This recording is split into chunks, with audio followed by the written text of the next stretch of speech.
bahwa Pusakom ini memiliki kedudukan yang sangat strategis di Iya. dalam mengawal kebijakan pengawasan Obat obat dan dan makanan. makanan.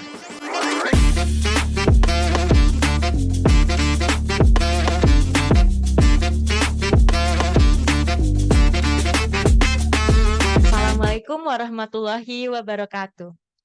Waalaikumsalam warahmatullahi wabarakatuh. Oke teman-teman, selamat datang di Pusakom Saklebatan. Nah, apa itu ya Saklebatan?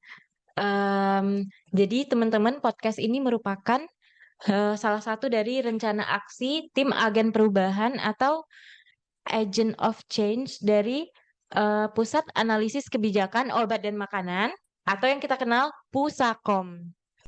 Ya, di sini telah hadir tamu istimewa kita yang menjadi maskot dari Pusakom, yaitu Kepala Unit Pusat Analisis Kebijakan Obat dan Makanan, yaitu Bapak Muhammad Kasuri. Selamat datang Bapak. Terima kasih, Mbak Dora. Iya, Kasih sudah bersedia menjadi narsum nih di episode pertama ya. Iya. Nah, Dan akhirnya Pusakom launching podcast juga nih. iya benar nih. Sebenarnya Berarti baru perdana ya saya ini. Iya, Bapak sebagai apa namanya? kamu Inisiator ya. yang pertama kali yang membuka jalan Pak. Iya. Oke. Ya mungkin podcast ini juga selain ajang untuk memberikan informasi, juga ajang inovasi dan menunjukkan kreativitas ya Pak. Tapi juga tentunya ada poin-poin hal-hal penting yang perlu disampaikan nih. Makanya untuk yang pertama dan perdana ini nih spesial pakai telur nih dengan Bapak. Asal jangan banyak garam ya gitu. Tiga Pak. Oke. Iya Pak, mungkin langsung saja ya kita akan diskusi lebih jauh nih. Pertama kita mau mengenalkan dulu nih Pak, apa sih Pusakom ini sebenarnya dulu ketika kita berubah ya dari Pusat Riset dan Kajian Obat dan Makanan, nama sebelumnya ya Pak, kita berubah nomenklatur menjadi Pusat Analisis Kebijakan Obat dan Makanan. Pasti ada banyak hal-hal prinsipal atau yang mendasar gitu ya Pak yang berubah gitu. Nah, kira-kira apa sih gitu biar pemirsa kita juga tahu nih bisa kenalan sama apa yang namanya Pusakom. Iya. Oke, iya. Pusakom mengalami transformasi, mengalami perubahan. Perubahan itu adalah sebuah keniscayaan. Setiap orang pasti berubah. Kita saja tidak berasa ya tambah umur, tambah umur, tambah umur. Akhirnya pensiun juga nanti. Cita-citanya Sama, itu ya, Pak. iya. Cita-citanya itu ya Pak. Sama dengan Pusakom juga, kalau kita melihat sejarah, telah mengalami perubahan 3 kali, mulai dari namanya Pusat Riset Obat dan Makanan, kemudian juga berubah menjadi Pusat Riset dan Kajian Obat dan Makanan, dan yang terakhir adalah Pusat Analisis Kebijakan Obat dan Makanan. Nah, tentunya perubahan ini bisa didasari karena tujuan tertentu atau karena lingkungan sekitar. Dalam hal ini adalah adanya kebijakan dari pemerintah pusat bahwa setiap riset, setiap inovasi saat ini itu dikelola oleh satu kementerian lembaga yang namanya Badan Riset dan Inovasi Nasional. Jadi seluruh kegiatan yang sifatnya penemuan hal yang baru, inovasi ini dipusatkan di BRIN tadi, sehingga kementerian lembaga yang memiliki unit kerja terkait dengan riset ini harus disesuaikan, tidak boleh lagi dilakukan. Tapi kalau melakukan kajian, ini tentunya diperbolehkan. Nah, menjawab tantangan itu tentunya di Badan POM juga sama. Akhirnya risetnya kita kick ya. Kita kick.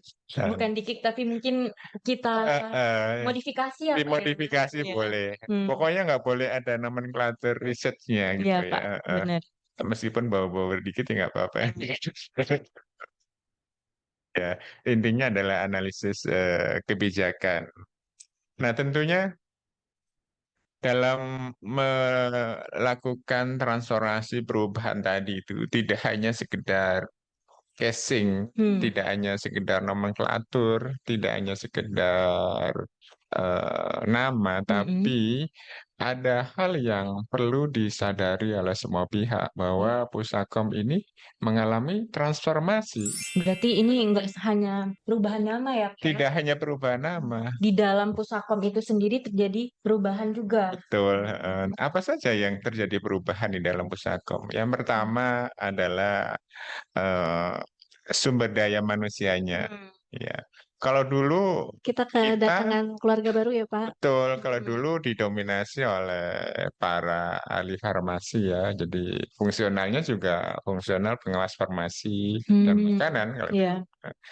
sekarang karena nomenklaturnya kebijakan, maka harusnya sekarang juga didominasi oleh eh, fungsional analis kebijakan. Iya. Nah, terus gimana Pak yang dulu-dulu teman-teman yang memiliki kapasitas itu? Ya tetap sih bisa berkontribusi di situ. Bahkan SDM yang baru yang Mm-mm. sudah fungsional analis kebijakan Iya. juga dikembangkan juga bagaimana menguasai pengawasan terkait dengan obat, Mm-mm. kosmetik, obat tradisional, makanan, dan saluran kesehatan dan seterusnya. Jadi SDM lebih kompleks Mm-mm. eh, kompetensinya, pemahamannya, sehingga nanti bisa menyusun sebuah kebijakan yang utuh kan itu. Iya, Pak. Itu terkait perubahan yang pertama.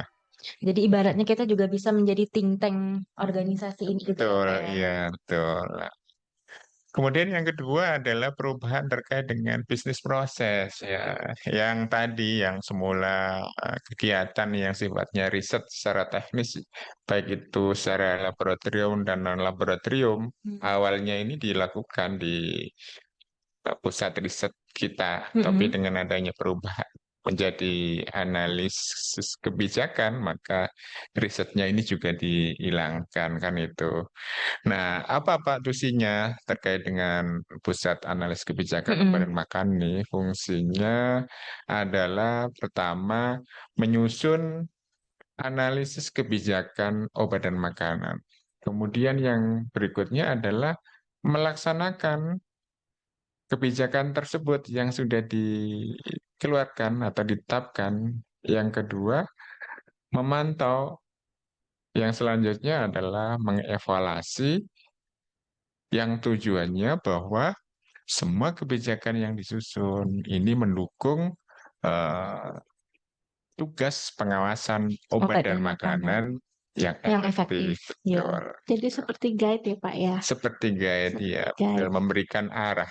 Dan Berarti dari hulu hingga ke hilir proses kebijakan ini kita kaji di Pusakom gitu ya, Pak. betul ya, betul. Jadi kebijakan pengawasan obat dan makanan itu kan bisa dievaluasi dari berbagai sisi, bisa dari tiga hal ya. Yang pertama adalah kalau terjadi masalah ini terkait dengan obat dan makanan, maka mau tidak mau harus ada Ada kebijakan yang memberikan arah dan pedoman dalam hal sebagai pengawasan. solusi ya, Pak ya, Betul. tentunya. Heeh, Solusi dari masalah, jangan menambah betul. masalah ya, Pak. Iya. Betul. Jadi puyeng.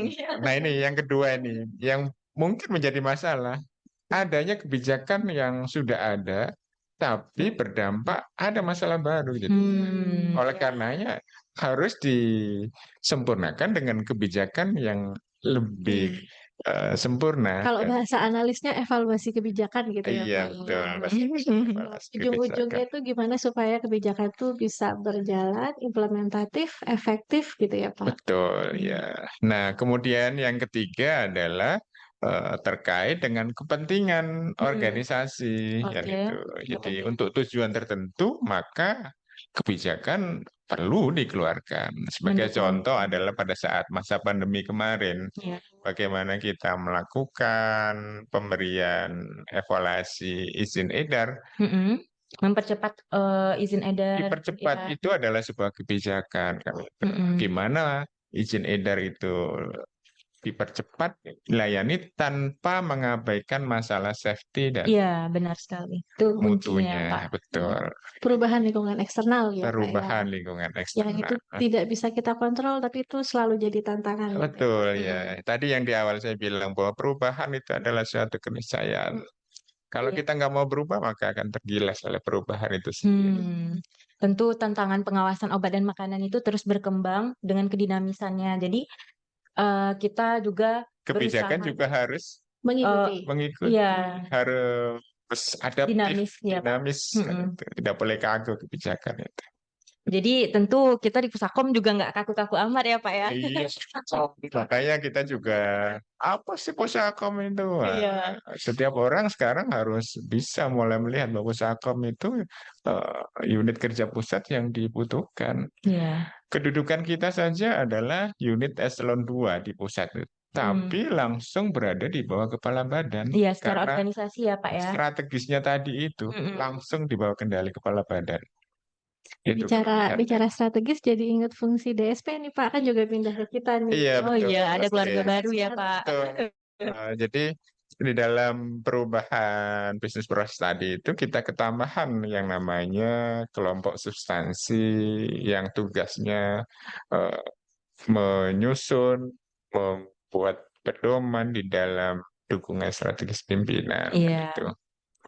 Karena memang SDM di situ juga analis kebijakan, maka cocok-cocok juga dengan Iya, betul Pak. adanya penambahan fungsi di Pusakom tadi. Sejalan ya Pak dengan fungsi Pusakom ke depannya gitu ya Pak. Iya, Iya. sejalan. Semua yang awalnya tidak jalan atau tidak jalan bisa dibuat sejalan. Iya, dengan warnanya Dengan masing-masing warnanya masing-masing. membentuk Pusakom yang lebih maju. Betul. Nah, itulah yang kita sebut dengan adaptif tadi itu. Iya, Pak.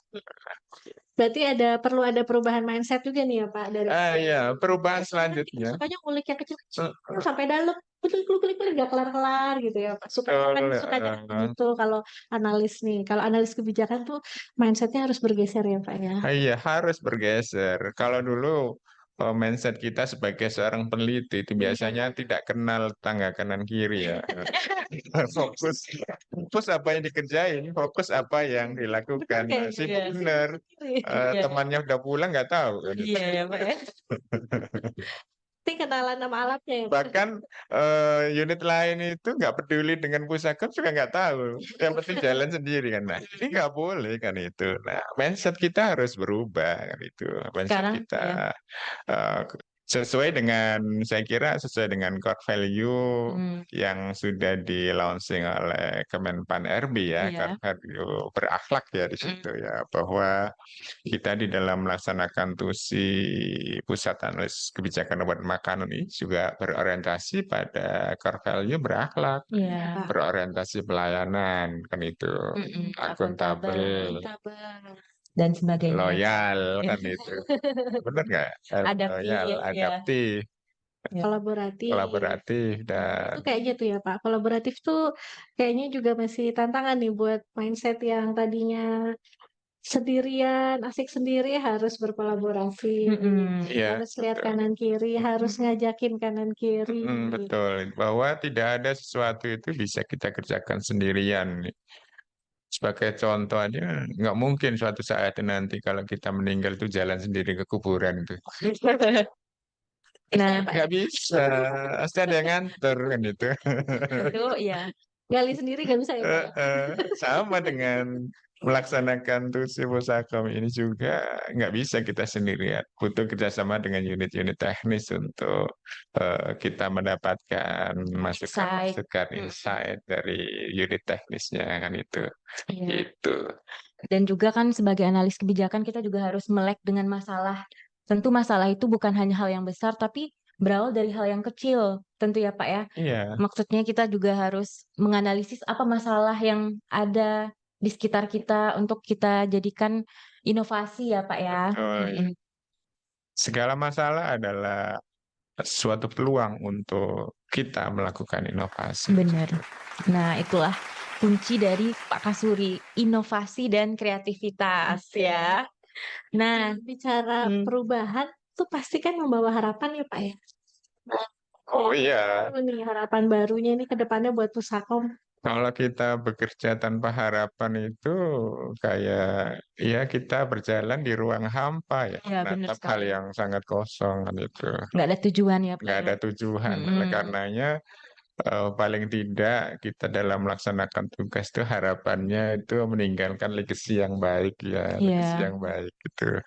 Nah, dengan itu kalau secara individu, tapi secara organisasi harapannya bahwa apa yang sudah dihasilkan dari Pusat Analis Kebijakan Obat dan Makanan ini bisa dimanfaatkan oleh seluruh stakeholder, mm-mm. baik itu dari pimpinan, staf unit lain, maupun internal dari Pusakom sendiri. Iya, Bahkan unit kerja di luar Badan POM juga dapat memanfaatkan hasil iya. kajian yang sudah dilakukan oleh Pusakom kan itu. Nah, oleh karenanya bagaimana mereka bisa eh, memanfaatkan hasil kajian itu?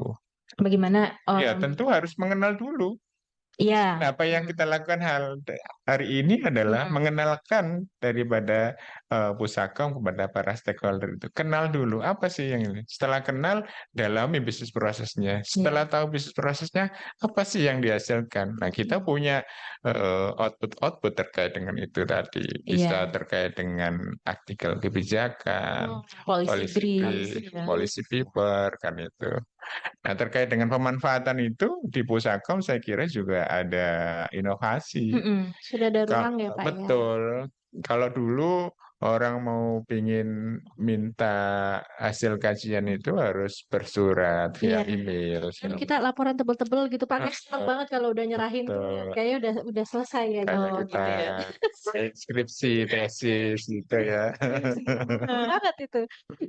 Kalau Sekarang serba ya. paperless sih. Iya. Bahkan permintaan juga bisa dilakukan paperless karena kita Mm-mm. memiliki subsite Oke.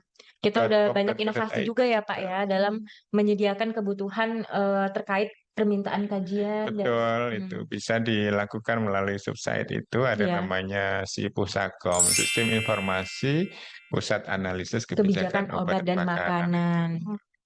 Jadi Di tinggal situ udah ada semua ya Pak ya. betul ada tinggal masukkan saja itu terkait dengan apa keperluan yang diminta. Nanti ada timelinenya juga Iya. bisa kita follow up di situ. Transparansi, Mm-mm. kemudahan layanan, menjawab teknologi. Kita Iya. menggunakan Mm.